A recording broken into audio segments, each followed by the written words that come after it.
Berarti Rasulullah adalah Rasul yang sukses membuat sarana orang kembali ke Allah, mengakui kudrahnya Allah dengan sarana apa saja. Melihat rumput, melihat hewan, dan hewan itu ya apa saja. Gabah itu apa saja. Hewan yang melata di bumi apa saja. Semua bukti kudrahnya Allah. Bahkan Rasulullah sukses membiarkan umatnya nggak ditunggui beliau tetap iman. Mergo ditunggui konsep sing super, ngene kok Al-Qur'anul Karim. Jelas ya? Tapi caranya memahami ya seperti yang saya terangkan ini. Ya saya baca lagi ya. Jadi annal mu'jizati, pakai jama' mu'annas salim, annal mu'jizati al-madiyata, mukjizat-mukjizat yang sudah kelewat, itu kanat khisyatan, bersifat fisik. Tusyahadu bil absor, hanya bisa dilihat dengan mata kepala. Karena qoti soleh wa aso Musa. Wa mu'jizatul Qur'ani tusyahadu bil basirah. Sementara mukjizatnya Quran disaksikan dengan mata hati, dan setiap orang punya mata hati. Fayakunu man yattabi'uhu li ajliha aksar. Li annal ladzi yusyahadu bi ainir ra'si yang qaridu bin qiradi musyahidihi. Wal ladzi yusyahadu bi ainil aqli baqin yusyahiduhu kullu man jaa ba'dal awal mustamirron. Sesuatu yang dilihat dengan mata kepala, setelah para saksi ini meninggal, maka setelahnya mencari-cari, bisa percaya, bisa enggak. Tapi mukjizat yang disaksikan mata hati, siapapun percaya dan sampai ila yaumil kiamat. Dan tentu Quran lebih unggul dalam hal ini. Dan insya Allah kita semua adalah ahli Quran. Yaitu harus punya kesimpulan falamma tabayyana lahu qala a'lamu annallaha ala kulli syai'in qadir. Sebagian ayat wa li ta'lamu annallaha ala kulli syai'in qadir wa annallaha qad ahata bi kulli syai'in ilma. Itu kenapa mukjizat Al-Qur'an dasar. Itu yang gampang-gampang ya, melihat nyamuk, unta, kerbau itu yang gampang. Anda tak naikkan kelas sedikit menjadi agak ilmiah. Misalnya begini, kamu ahli falak. Misalnya kamu ahli falak, misalnya kayak Batu Rehan ya. Itu pasti tahu kalau matahari dan rembulan dibikin Allah itu asyamsu wal qamaru bi husban. Bahwa matahari dan rembulan dibikin ini untuk hisab. Walladzi ja'ala syamsa diya'a wal qamara nura wa qaddarahu manazila li ta'lamu 'adadas sinina wal hisab. Sehingga ketika ternyata betul Samsiyah bisa dihitung menjadi tahun Samsiyah, yang oleh bahasa milenial disebut Masihiyah. Sayyidina Umar agak tersinggung. Sebetulnya yang namanya hisab itu tidak ada hubungannya dengan Masehi dan Hijriyah, itu tidak ada. Semua berdasar matahari atau apa? Rembulan. Lah sialnya yang Samsiyah ini oleh bahasa internasional disebut apa? Masihiyah. Makanya Sayyidina Umar marah terus bilang ya sudah kalau gitu Qamariyah bikin apa? Hijriyah. Jadi itu sebenarnya nama politik. Sebetulnya kalau objektif yang jadi ukuran ya Samsiyah sama Qamariyah. Berhubung ini sudah diambil tetangga, partai sebelah, akhirnya ya kira-kira gitu. Jadi kira-kira seperti itu. Akhirnya kita namanya apa? Hijriyah. Apa Samsiyah sama apa? Hijriyah. Sebetulnya yang asli ya Samsiyah, Qamariyah. Tapi nggak apa-apa lah. Dunia itu mesti ada politiknya. Lah yang repot orang-orang fanatik hukum pakai bahasa nasional, itu repot. Jadi misalnya kematian Yesus Kristus, itu mesti Batu Rehan kan nggak percaya. Akhirnya ditambahi kematian Sibeh. Karena kalau bilang iya kan percaya, makanya ditambahi apa? Sibeh. Karena menurut orang Islam berkeyakinan Nabi Isa itu nggak terbunuh, maka ditambahi apa? Sibeh. Saya dulu pernah usul. Karena beliau itu kalau manggil bahasa itu bude, jadi saya pernah sowan usul. Mbok ditulis gini saja, Mbah. Kematian Yesus dalam kurung katanya. Tapi mungkin terlalu vulgar ya, jadi akhirnya dibikin apa? Sibeh. Di kalender Kudus kan apa? Sibeh, ditambahi Sibeh. Ya nggak apa-apa lah, yang penting keyakinannya masih benar gitu. Jadi masih benar. Kalau usulan saya terlalu ekstrim, kasih apa? Katanya. Ya karena memang begitu kan, kita berkeyakinan Nabi Isa itu gak terbunuh. Wa ma qataluhu wa ma sholabuhu walakin syubbihalahu. Jadi ini saya teruskan, ini paling masih seperempat jam ini. Kalau kelamaan sampai dolim itu ganggu kiai lama-lama. Gitu. Saya tadi sudah bilang sama panitia, orang Indonesia itu gak sopan. Kalau suka kiai itu didatangkan, itu agak masalah sebetulnya. Dalam etika itu masalah. Kalau seneng kiai ya sowan ngaji, jangan sowan di dalam itu ganggu ya, sowan ngaji saja. Dulu Imam Malik itu anaknya raja itu, Imam Malik itu seangkatan dengan Harun ar-Rasyid. Makanya jangan berharap kalau saya gampang diundang. Bukan karena saya sombong, memang etikanya seperti itu. Jadi Imam Malik diminta datang ke istana untuk ngajar anak-anaknya Harun apa? Ar-Rasyid. Masyhur Imam Malik tersinggung terus kata bilang, al ilmu yu'ta la ya'ti. Ilmu itu disowani bukan sowan. Akhirnya Harun ar-Rasyid minta anak-anaknya datang ngaji ke Imam Malik. Itu anak presiden. Imam Malik berani, al ilmu yu'ta la ya'ti. Tapi kalian beruntung karena saya hormat sama mbah-mbah saya di sini. Wong makom buyut saya itu ya berarti apa ya? Selatannya makamnya Sayyid Ja'far Shadiq itu di situ kan ada makamnya Mbah Soleh, Mbah Maksum itu mbah-mbah saya. Nah, makanya dulu saya ngaji di sini lama di Damaran itu. Maksudnya lama itu ya mungkin setahun.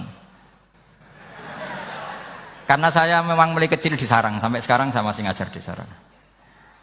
Tapi dulu cukup ya, karena saya kesini sudah hafal Quran, jadi hanya setor setiap hari satu juz, jadi cepat lah. Saya tidak punya masalah ingatan, alhamdulillah, jadi cepat hafal. Saya terangkan lagi ya, ini penting ya, masalah mukjizatnya Quran. Selama ini orang tuh mau bilang tok, mukjizatnya Quran itu dahsyat, tapi nggak bisa menerangkan, itu masalah. Makanya kita harus bisa menerangkan mukjizatnya Al-Quran dahsyat itu apanya. Yaitu tadi, tongkatnya Nabi Musa hanya disaksikan oleh orang yang di era itu. Toh tujuannya mukjizat adalah diakui kemudian orang menjadi iman. Lalu Rasulullah SAW beliau sudah intaqala ila rafiqil a'la.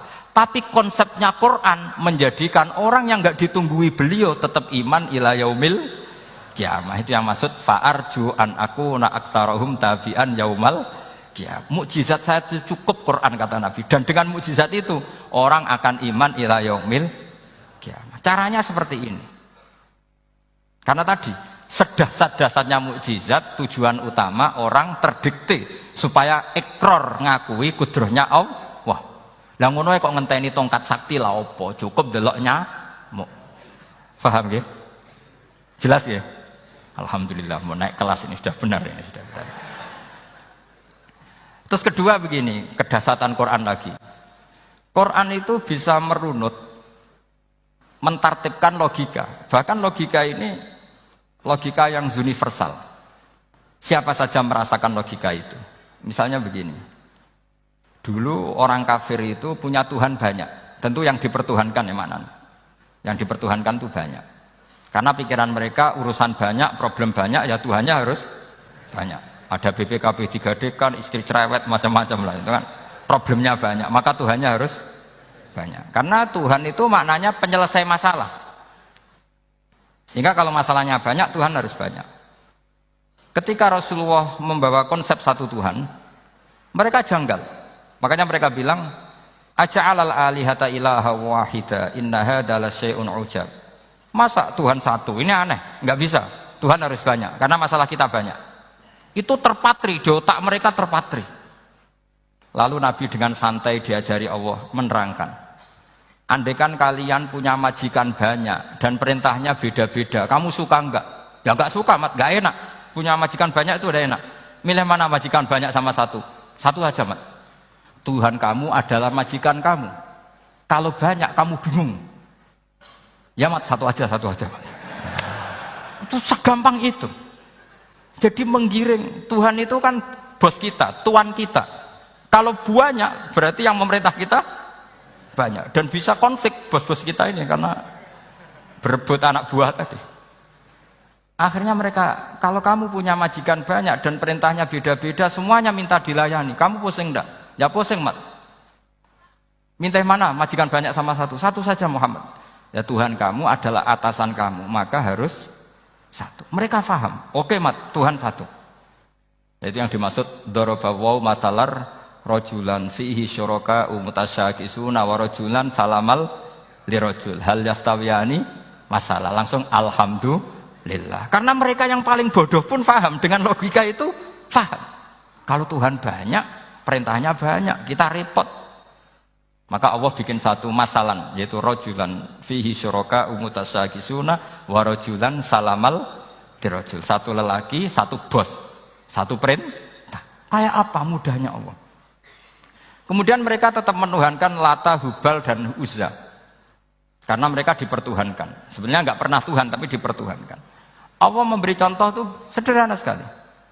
Wa daraballahu mathalar rajulaini ahaduhuma abkam la yaqdiru ala syai'in wa huwa kallun ala maulah aina ma yuwajjihu la ya'ti bi khair hal yastawi huwa may ya'muru bil adl.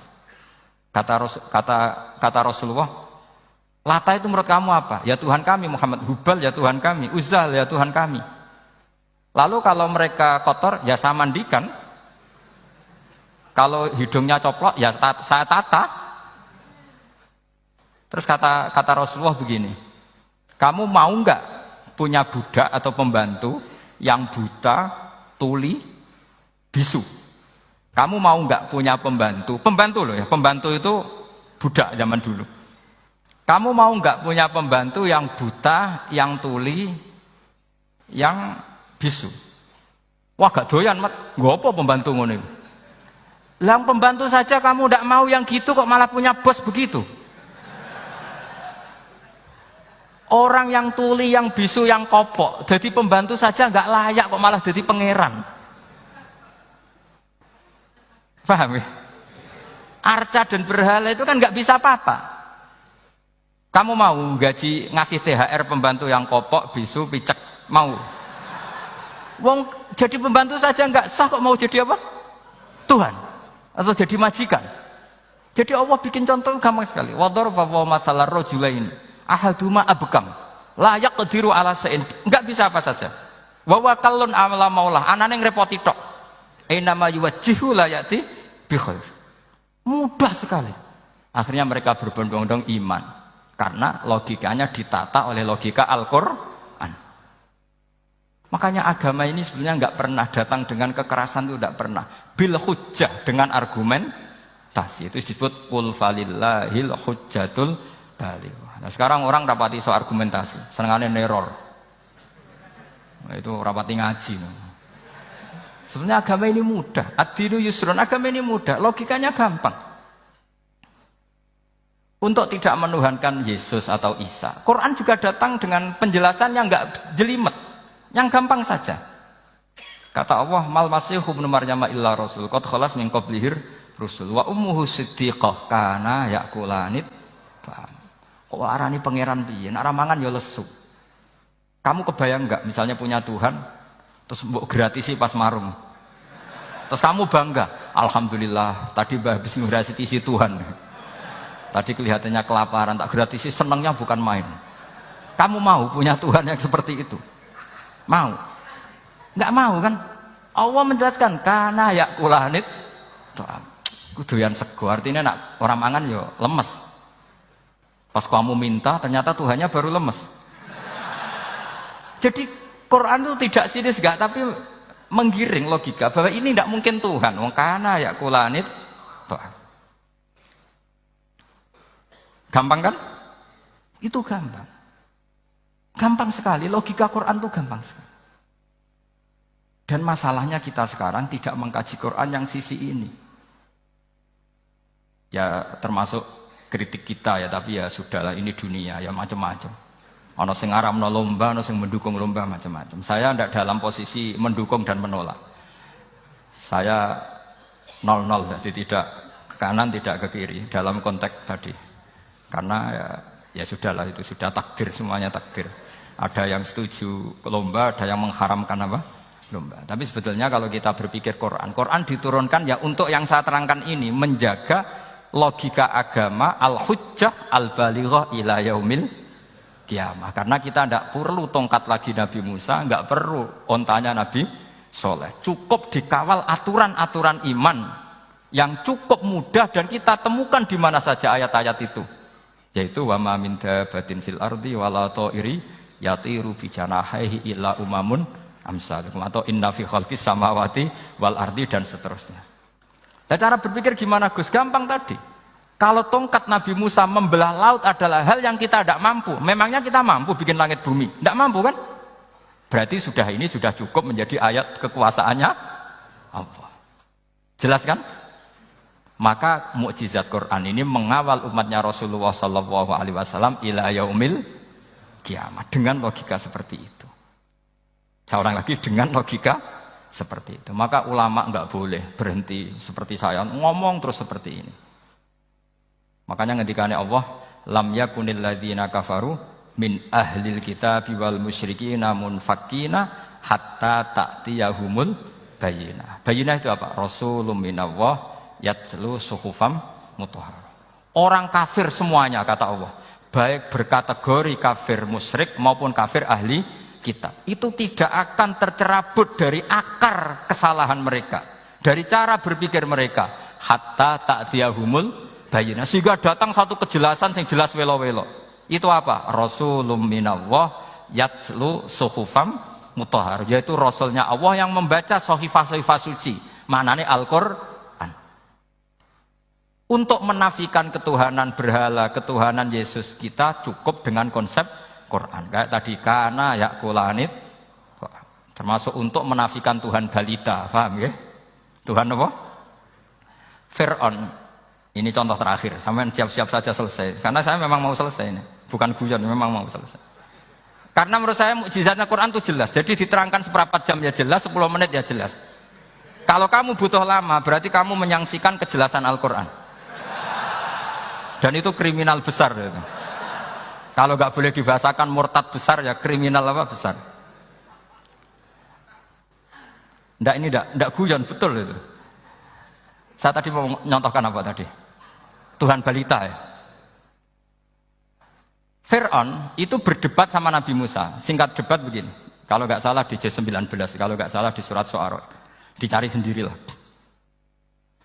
Pertama ditanya gini, Musa kamu kesini ada apa? Ya bawa konsep Tuhan. Yang jelas itu tidak kamu. Ya. Lalu Tuhan kamu siapa? Rabbus samawati wal ardi, yang menuhani langit dan bumi. Si Fir'aun masih berkelit.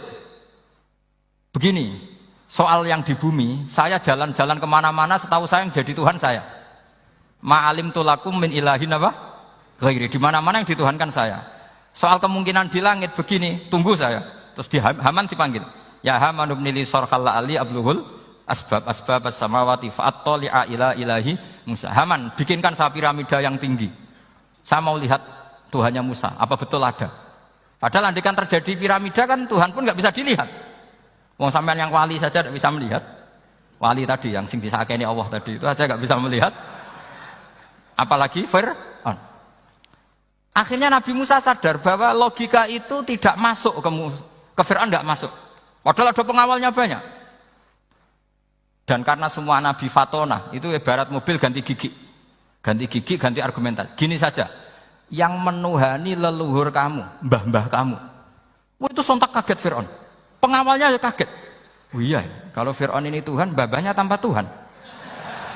Kan Tuhannya datang terlambat. Berarti mbah-mbahnya dulu itu tanpa Tuhan, karena ini ada Tuhan balita itu ada itu. Akhirnya hampir separuh, mungkin hampir semua pengawalnya Fir'aun itu iman semua. Meskipun yaktumu imanahu, ini yang diceritakan Quran, wa qala rajulun mu'minun min ali fir'auna yaktumu iman. Karena runtuh, semua logika Fir'aun sebagai Tuhan itu runtuh. Hanya dengan logika, kalau kamu Tuhan, lalu mbah kamu Tuhannya siapa? Fir'aun mantel. Wah bahaya logika Musa, tangkap Musa, udah gak debat lagi. Kayak apa mudahnya logika Quran untuk menafikan ketidaktuhanan Fir'aun. Yaitu mengatakan Rabbukum wa Rabbu abaikumul awwalin. Karena dikatakan Tuhan langit, Fir'aun masih berkelit. Nanti dulu, saya mau bikin piramida. Mau saya lihat ada enggak Tuhan kamu. Nabi Musa langsung genti gigi yang nuhani mbah-mbah kamu. Orang kan berpikir, ini kalau Tuhan betul, lalu orang-orang dulu Tuhannya siapa? Kan Tuhannya datang terlambat. Nah itu lagi-lagi, dan kita baca Quran itu ila yaumil kiamah. Makanya tidak ada umatnya Rasulullah SAW, kemudian imannya itu ada syak, nggak ada sama sekali. Karena dzalikal kitabu la raiba fihi mir rabbil alamin. Nggih, mun cekap nggih.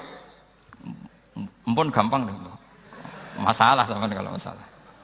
Jadi karena kebenaran Quran itu adhar wa adhar, sangat jelas. Sehingga nggak perlu butuh orasinya saya.